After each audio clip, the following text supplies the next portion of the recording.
अध्याय ब्रह्मा जी द्वारा शिव तत्व का वर्णन। ब्रह्मा जी ने कहा, हे नारद, तुम सदैव जगत के उपकार में लगे रहते हो। तुमने जगत के लोगों के हित के लिए बहुत उत्तम बात पूछी है, जिसके सुनने से मनुष्य के सब जन्मों के पापों का नाश हो जाता है। उस परम ब्रह्म शिव तत्व का वर्णन मैं तुम्हारे लिए कर रहा हूँ। शिव तत्व का स्वरूप बहुत सुंदर और अद्भुत है। जिस समय महाप्रलय आई थी और पूरा संसार नष्ट हो गया था तथा चारों ओर सिर्फ अंधकार ही अंधकार था, आकाश व ब्रह्मांड तारों व ग्रहों से रहित होकर अंधकार में डूब गए थे। सूर्य और चंद्रमा दिखाई देने बंद हो गए थे। सभी ग्रहों और नक्षत्रों का कहीं पता नहीं चल रहा था। दिन रात अग्नि जल कुछ भी नहीं था। प्रधान आकाश और अन्य तेज भी शून्य हो गए थे। शब्द, स्पर्श, गंध, रूप, रस का अभाव हो गया था। सत्य असत्य सब कुछ खत्म हो गया था। तब सिर्फ सत ही बचा था। उस तत्व को मुनिजन एवं योगी अपने हृदय के भीतर ही देखते हैं। वाणी, नाम, रूप, रंग आदि की वहां तक पहुंच नहीं है। उस पर ब्रह्म के विषय में ज्ञान और अज्ञान से किए गए संबोधन के द्वारा कुछ समय बाद अर्थात सृष्टि का समय आने पर एक से अनेक होने के संकल्प का उदय हुआ। तब उन्होंने अपनी लीला से मूर्ति की रचना की। वह मूर्ति संपूर्ण ऐश्वर्य तथा गुणों से युक्त, संपन्न, सर्व ज्ञानमयी एवं सब कुछ प्रदान करने वाली है। यही सदाशिव की मूर्ति है। सभी पंडित विद्वान इसी प्राचीन मूर्ति को ईश्वर कहते हैं। उसने अपने शरीर से स्वच्छ शरीर वाली एवं स्वरूप भूता शक्ति की रचना की। वही परम शक्ति प्रकृति गुणमयी और बुद्धि तत्व की जननी कहलाई। उसे शक्ति, अंबिका, प्रकृति, संपूर्ण लोकों की जननी, त्रिदेवों की माता, नित्या और मूल कारण भी कहते हैं। उसकी 8 भुजाओं एवं मुख की शोभा विचित्र है। उसके मुख के सामने चंद्रमा की कांति भी क्षीण हो जाती है। विभिन्न प्रकार के आभूषण एवं गतियां देवी की शोभा बढ़ाती है। वे अनेक प्रकार के अस्त्र शस्त्र धारण किए हुए हैं। सदाशिव को ही सब परम पुरुष, ईश्वर, शिव शंभु और महेश्वर कहकर पुकारते हैं। उनके मस्तक पर गंगा, भाल में चंद्रमा और मुख में 3 नेत्र शोभा पाते हैं। उनके 5 मुख है तथा 10 भुजाओं के स्वामी एवं त्रिशूलधारी है। वे अपने शरीर में भस्म लगाए हैं। उन्होंने शिवलोक नामक क्षेत्र का निर्माण किया है। यह परम पावन स्थान काशी नाम से जाना जाता है।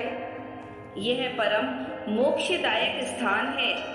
इस क्षेत्र में परमानंद रूप शिव पार्वती सहित निवास करते हैं। शिव और शिवा ने प्रलय काल में भी उस स्थान को नहीं छोड़ा, इसीलिए शिवजी ने इसका नाम आनंद वन रखा है। एक दिन आनंद वन में घूमते समय शिव शिवा के मन में किसी दूसरे पुरुष की रचना करने की इच्छा हुई। तब उन्होंने सोचा कि इसका भार किसी दूसरे व्यक्ति को सौंपकर हम यहीं काशी में विराजमान रहेंगे।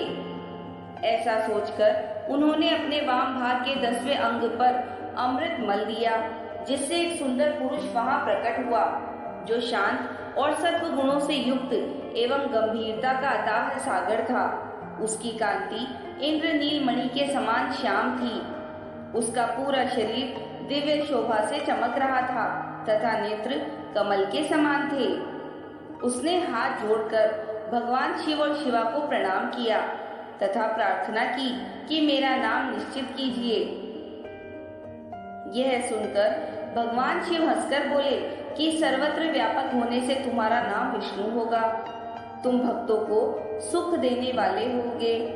तुम यहीं स्थिर रहकर तप करो, वही सभी कार्यों का साधन है।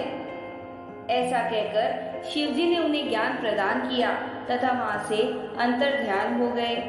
तब विष्णु जी ने 12 वर्ष तक वहां दिव्य तप किया। तपस्या के कारण उनके शरीर से अनेक जल धाराएं निकलने लगी। उस जल से सारा सुना आकाश व्याप्त हो गया। वह ब्रह्म रूप जल अपने स्पर्श मात्र से पापों का नाश करने वाला था। उस जल में भगवान विष्णु ने स्वयं शयन किया।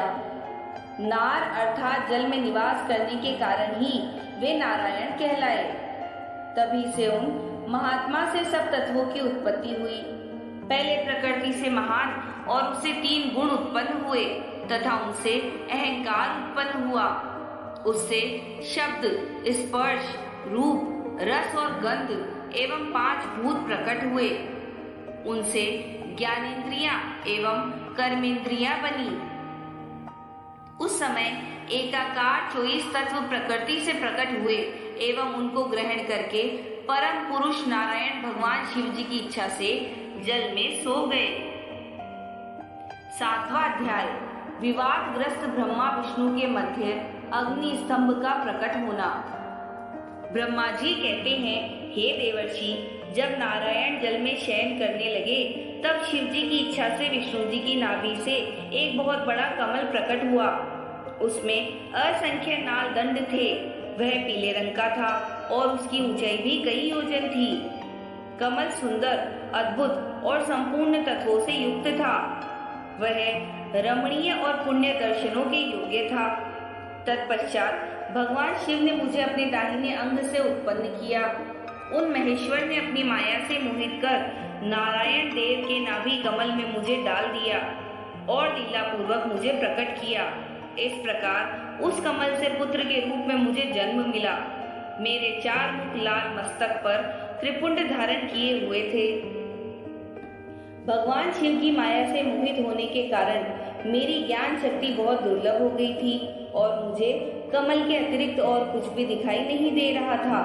मैं कौन हूँ, कहाँ से आया हूँ, मेरा कार्य क्या है, मैं किसका पुत्र हूँ, किसने मेरा निर्माण किया है, कुछ इसी प्रकार के प्रश्नों ने मुझे परेशानी में डाल दिया था।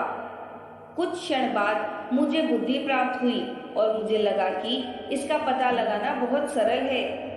इस कमल का उद्गम स्थान इस जल में नीचे की ओर है और इसके नीचे मैं उस पुरुष को पा सकूंगा जिसने मुझे प्रकट किया है।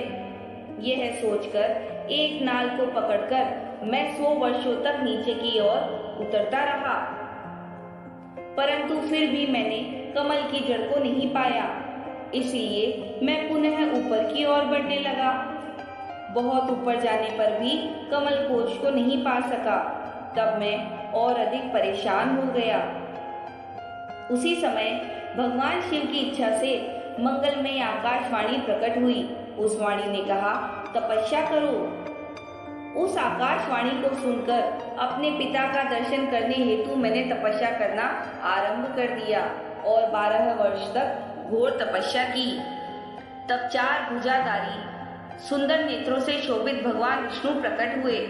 उन्होंने हाथों में शंख, चक्र, गदा और पद्म धारण कर रखे थे। उनका शरीर श्याम कांति से सुशोभित था। उनके मस्तक पर मुकुट विराजमान था तथा उन्होंने पीतांबर वस्त्र और बहुत से आभूषण धारण किए हुए थे। वे करोड़ों कामदेवों के समान मनोहर दिखाई दे रहे थे और सांवली व सुनहरी आभा से शोभित थे। उन्हें वहां देखकर मुझे बहुत हर्ष व आश्चर्य हुआ। भगवान शिव की लीला से हम दोनों में विवाद छिड़ गया कि हम में बड़ा कौन है। उसी समय हम दोनों के बीच में ज्योतिर्लिंग लिंग प्रकट हो गया। हमने उसका पता लगाने का निश्चय किया। मैंने ऊपर की ओर और विष्णु जी ने नीचे की ओर उस स्तंभ के आरंभ और अंत का पता लगाने के लिए चलना आरंभ किया, परंतु हम दोनों को उस स्तंभ का कोई और छोर नहीं मिला। थक कर हम दोनों अपने उसी स्थान पर आ गए। हम दोनों ही शिव जी की माया से मोहित थे। श्री हरि ने सभी ओर से परमेश्वर शिव को प्रणाम किया।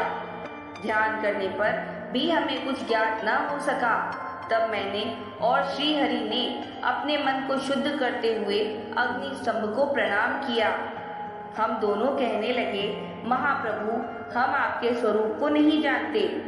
आप जो भी हैं, हम आपको नमस्कार करते हैं। आप शीघ्र ही हमें अपने असली रूप में दर्शन दें। इस प्रकार हम दोनों अपने अहंकार को भूलकर भगवान शिव को नमस्कार करने लगे। ऐसा करते हुए 100 वर्ष बीत गए। 8वां अध्याय, ब्रह्मा विष्णु को भगवान शिव के दर्शन।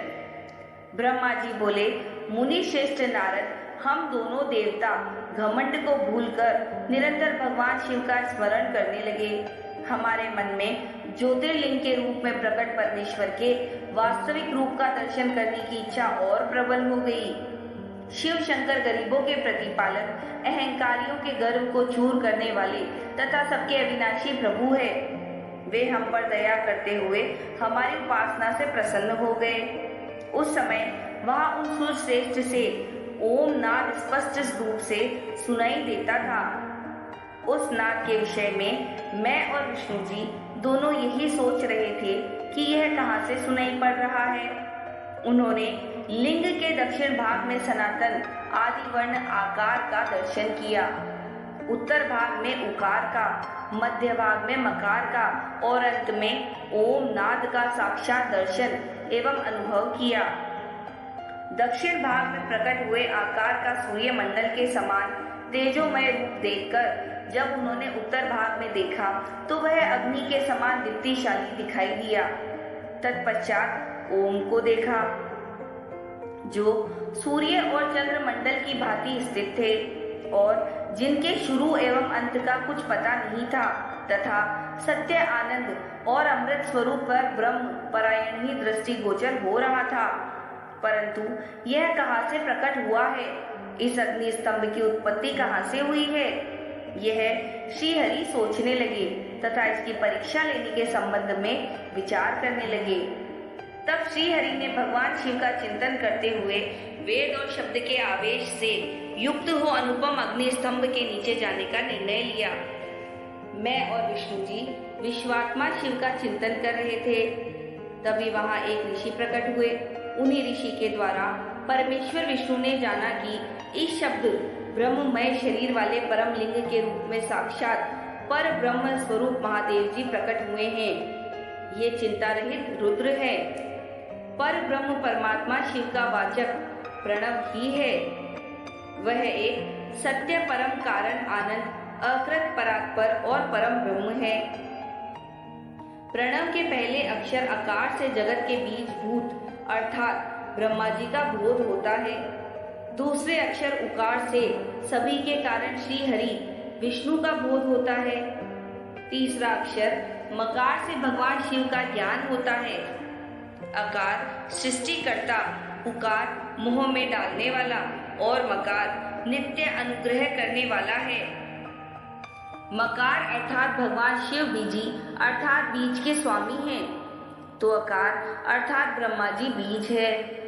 उकार अर्थात विष्णु जी योनि है। महेश्वर बीजी बीज और योनि है। इन सभी को नाद कहा गया है। बीजी अपने बीज को अनेक रूपों में विभक्त करते हैं। बीजी भगवान शिवलिंग से उकार रूप योनि में स्थापित होकर चारों तरफ ऊपर की ओर बढ़ने लगा। वह दिव्य अंड कई वर्षों तक जल में रहा। हजारों वर्ष के बाद भगवान शिव ने इस अंड को 2 भागों में विभक्त कर दिया।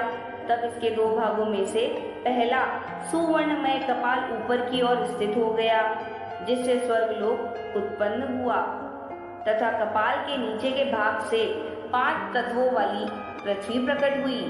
उस अंड से चतुर्मुख ब्रह्मा उत्पन्न हुए, जो समस्त लोकों के सृष्टा है। भगवान महेश्वर ही अ, उ व मैं त्रिविध रूपों में वर्णित हैं। इसलिए ज्योतिर्लिंग स्वरूप सदाशिव को ओम कहा गया है। इसकी सिद्धि यजुर्वेद में भी होती है।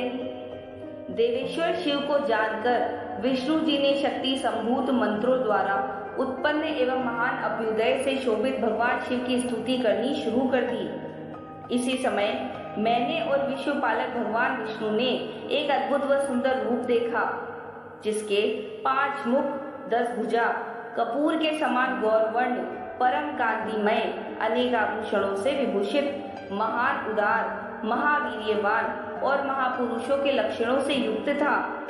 और जिसके दर्शन पाकर मैं और विष्णु जी धन्य हो गए। तब परमेश्वर महादेव भगवान प्रसन्न होकर अपने दिव्यमय रूप में स्थित हो गए। आकार उनका मस्तक और आकार ललाट है। इकार दाहिना और इकार बायां नेत्र है। उकार दाहिना और उकार बायां कान है।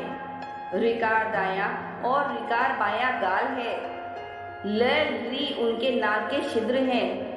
एकार और एकार उनके दोनों होंठ हैं। ओकार और औकार उनकी दोनों दंत पंक्तियां हैं। अह और अंग और अह देवादिदेव शिव के तालु है। क आदि 5 अक्षर उनके दाहिने 5 हाथ है और च आदि बाएं 5 हाथ हैं। त और त से शुरू 5 अक्षर उनके पैर है। पकार पेट है। पकार दाहिना और बकार बायां पार्श्व भाग है। भकार कंधा, मकार हृदय है। हकार नाभि है। ये से स तक के 7 अक्षर 7 धातुएं हैं जिनसे भगवान शिव का शरीर बना है। इस प्रकार भगवान महादेव व भगवती उमा के दर्शन कर हम दोनों कृतार्थ हो गए।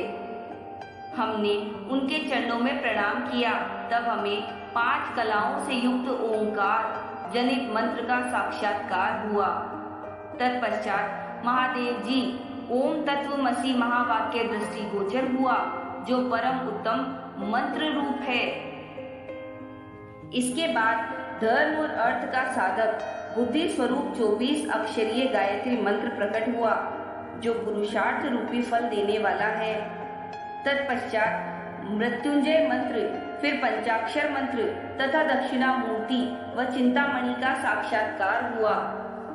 इन 5 मंत्रों को विष्णु भगवान ने ग्रहण कर जपना आरंभ किया। ईशो के मुकुटमणि ईशान है, जो पुरातत्व पुरुष है।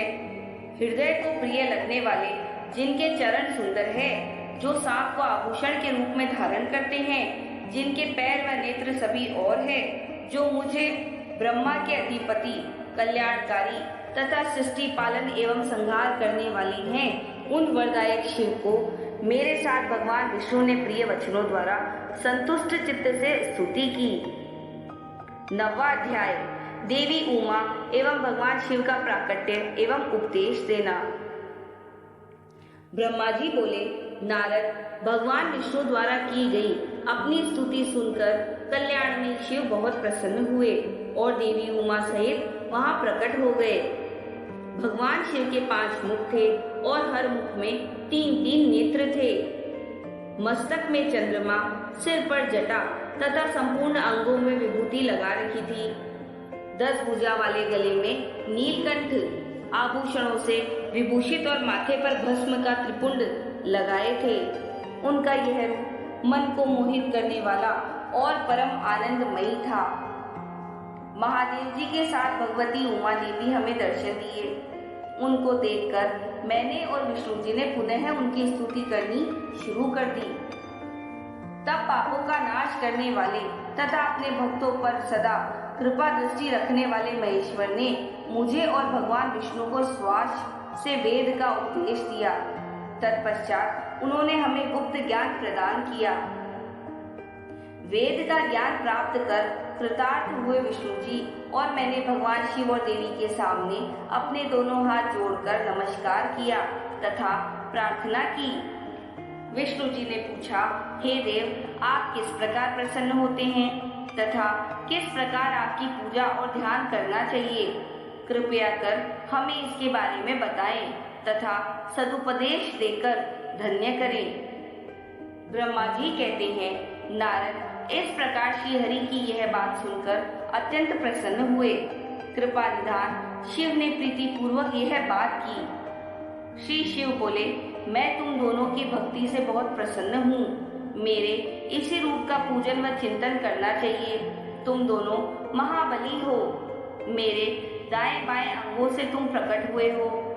लोक पिता ब्रह्मा मेरे दाहिने पार्श्व से और पालनहार विष्णु मेरे बाएं पार्श्व से प्रकट हुए हो। मैं तुम पर भली भांति प्रसन्न हूँ और तुम्हें मनोवांछित फल देता हूँ। तुम दोनों की भक्ति सदृढ़ हो मेरी आज्ञा का पालन करते हुए ब्रह्मा जी आप जगत की रचना करें तथा भक्त विष्णु जी आप इस जगत का पालन करें। भगवान विष्णु बोले, प्रभु यदि आपके हृदय में हमारी भक्ति से प्रीति उत्पन्न हुई है और आप हम पर प्रसन्न होकर हमें वर देना चाहते हैं तो हमें यही वर मांगते हैं कि हमारे हृदय में सदैव आपकी अनन्य एवं अविचल भक्ति बनी रहे।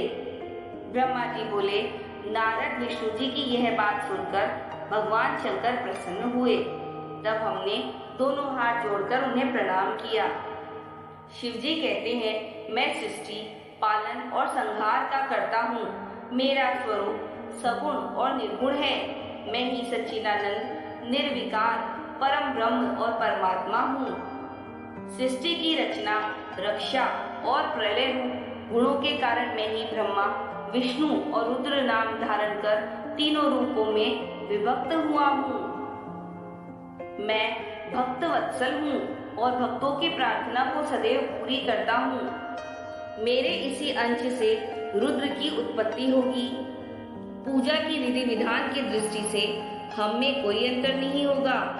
विष्णु ब्रह्मा और रुद्र तीनों एक रूप होंगे। इनमें भेद नहीं है। इनमें जो भेद मानेगा वह घोर नरक को भोगेगा। मेरा शिव रूप सनातन है तथा सभी का मूलभूत रूप है। यह सत्य ज्ञान एवं अनंत ब्रह्म है। ऐसा जानकर मेरे यथार्थ स्वरूप का दर्शन करना चाहिए। मैं स्वयं ब्रह्मा जी की भ्रकुटी से प्रकट होऊंगा। ब्रह्मा जी आप सृष्टि के निर्माता बनो।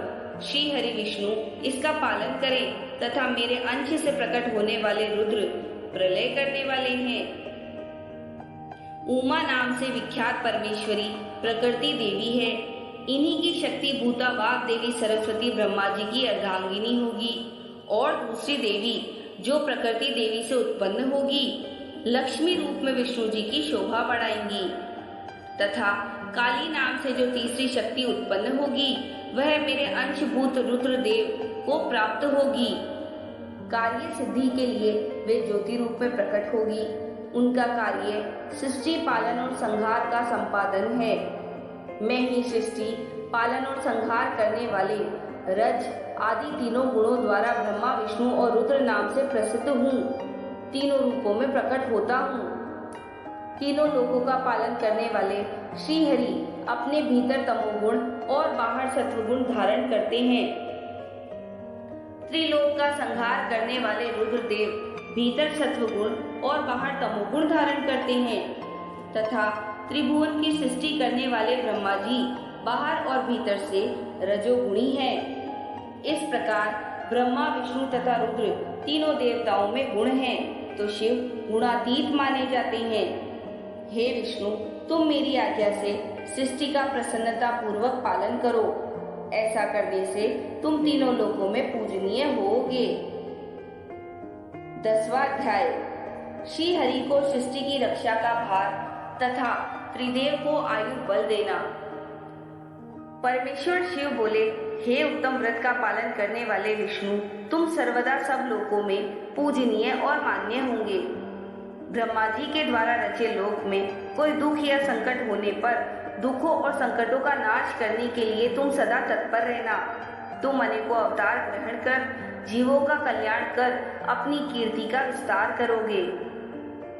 मैं तुम्हारे कार्यों में तुम्हारी सहायता करूंगा और तुम्हारे शत्रुओं का नाश करूंगा। तुम में और रुद्र में कोई अंतर नहीं है। तुम एक दूसरे के पूरक हो। जो मनुष्य रुद्र का भक्त होकर तुम्हारी निंदा करेगा उसका पुण्य नष्ट हो जाएगा और उसे नरक भोगना पड़ेगा। मनुष्यों को तुम भोग और मोक्ष प्रदान करने वाले और उनके परम पूज्य देव होकर उनका निग्रह अनुग्रह आदि करोगे। ऐसा कहकर भगवान शिव ने मेरा हाथ विष्णु जी के हाथ में देकर कहा, तुम संकट के समय सदा इनकी सहायता करना तथा सभी को भोग और मोक्ष प्रदान करना तथा सभी मनुष्यों की कामनाओं को पूरा करना। तुम्हारी शरण में आने वाले मनुष्य को मेरा आश्रय भी मिलेगा तथा हमें भेद करने वाले मनुष्य नरक में जाएंगे।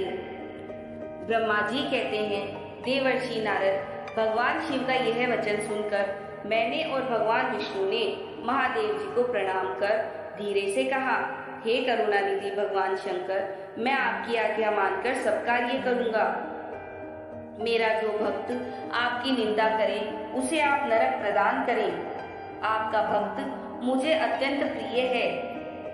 महादेव जी बोले, अब ब्रह्मा विष्णु और रुद्र के आयुर्बल को सुनो। 4000 युग का ब्रह्मा का एक दिन होता है और 4000 युग की एक रात होती है।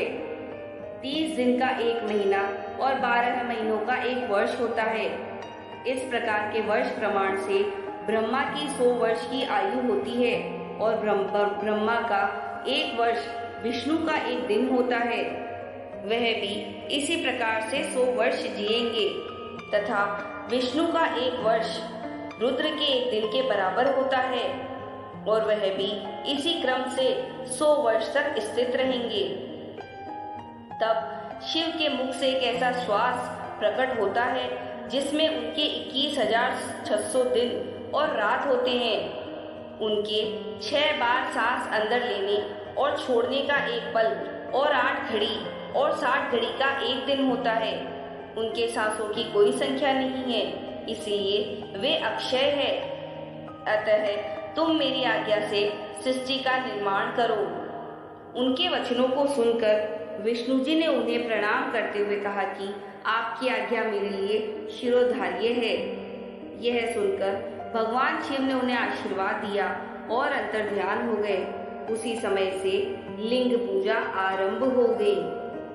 अगर आप लोगों को आज का ये शिव पुराण का महात्म्य अच्छा लगा हो तो प्लीज लाइक करें, शेयर करें और आने वाले वीडियोस की नोटिफिकेशंस के लिए सब्सक्राइब करें।